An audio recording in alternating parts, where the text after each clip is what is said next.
할렐루야. 오늘도 변함없이 하나님의 말씀과 함께 하루를 살아가는 여러분 모두에게 복되신 하나님의 크신 은혜가 충만하시기를 바랍니다.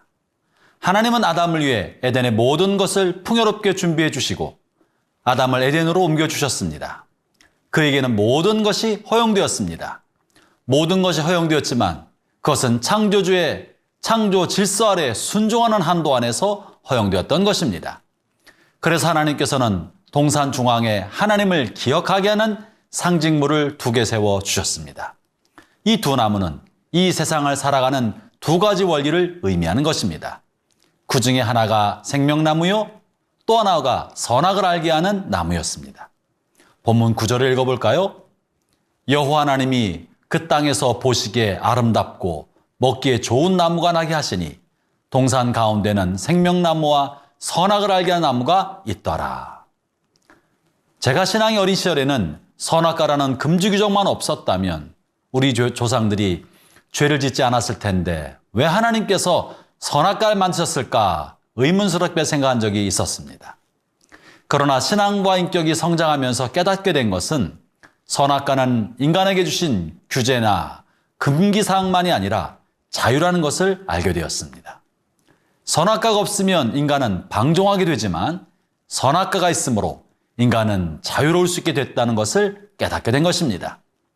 인간은 근본적으로 한계를 가지고 있는 연약한 존재입니다. 인간의 연약함의 근원은 육이 있다는 것이며 영원성이 없다는 것입니다. 창조주의 전능성과 심판권이 인간에게는 허락되지 않았다는 것입니다. 영원성과 전능성이 없으므로 그는 철저히 하나님을 의지해야 했습니다. 피조물로서 만물을 심판할 권한이 없으므로 그저 서로를 사랑하고 돌보아야 했습니다. 영화성과 전능성과 판단권은 오직 창조주의 고유한 권한이었습니다. 그런데 자비로우신 하나님은 아담과 하와에게 그들이 하나님의 심판권을 넘보지 않는 한 그들에게 영원성을 부여해주고 싶으셨던 것입니다. 그래서 하나님은 그들에게 다른 사람을 판단할 수 있는 영역을 제외하고 나머지 모든 분야에 있어서 자유롭게 허용해 주셨던 것입니다. 그것이 16절과 17절의 말씀입니다. 여호와 하나님이 그 사람에게 명하여 이르시되 동산 각종 나무의 열매는 네가 임의로 먹되 선악을 알게 하는 나무의 열매는 먹지 말라. 네가 먹는 날에는 반드시 죽으리라 하시니라. 영원성을 얻게 하는 생명나무 열매도 허용해 주신 것입니다. 이것은 어찌 보면 규제가 아니라 자유를 주신 것입니다. 계시록 2장 7절에서는 귀 있는 자는 성령이 교회들에게 하신 말씀을 들을지어다. 이기는 그에게는 내가 하나님의 낙원에 있는 생명나무의 열매를 주어 먹게 하리라고 하셨습니다.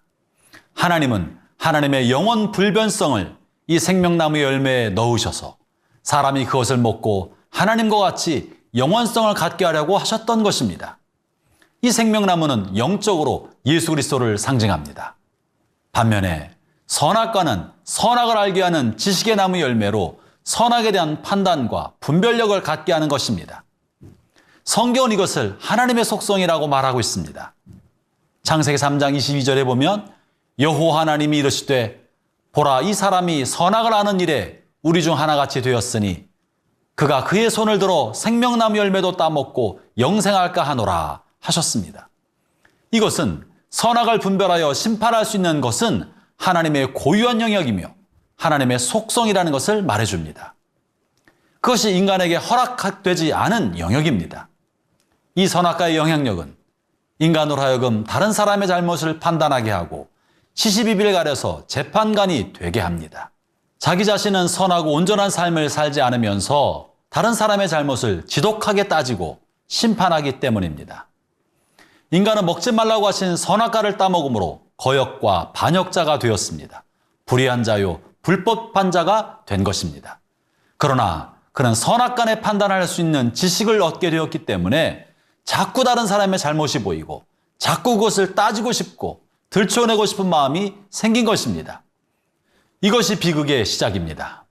자신은 불법한 자이면서 다른 사람에게는 의를 요구하는 모순에 빠지게 된 것입니다. 여기에서 싸움과 갈등이 일어나게 되는 것이죠. 선악과는 율법을 의미합니다. 율법은 죄를 지적할 수 있지만 해결하지는 못합니다. 충고한다고 사람이 변하지 않습니다. 사랑하고 용서해야 합니다. 정의를 부르짖는 곳에 정의는 사라지고 미움만 남지만 사랑하면 정의가 살아납니다. 이것을 가능하게 하는 것이 생명나무입니다. 생명나무는 복음입니다. 생명나무는 예수 그리스도이신 것입니다. 저는 오늘 그리스도의 이름으로 여러분이 이런 선악과를 끊게 되기를 축원합니다. 그 대신에 사람을 살리는 생명과를 먹으십시오. 생명의 열매이신 예수 그리스도로 충만케 되십시오. 그러면 여러분은 사람을 살리게 될 것입니다. 기도하겠습니다.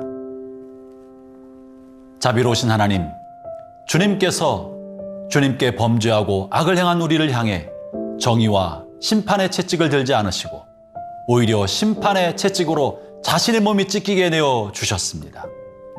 주님은 자신의 생명을 주심으로 심판과 정죄, 미움과 죽음을 이기셨습니다. 그리고 우리를 살리시고 하나님의 공의와 정의를 이루셨습니다. 오늘 우리도 선악과로 살지 않고 사람을 살리는 생명과로 살게 하여 주옵소서. 예수님 이름으로 기도합니다. 아멘.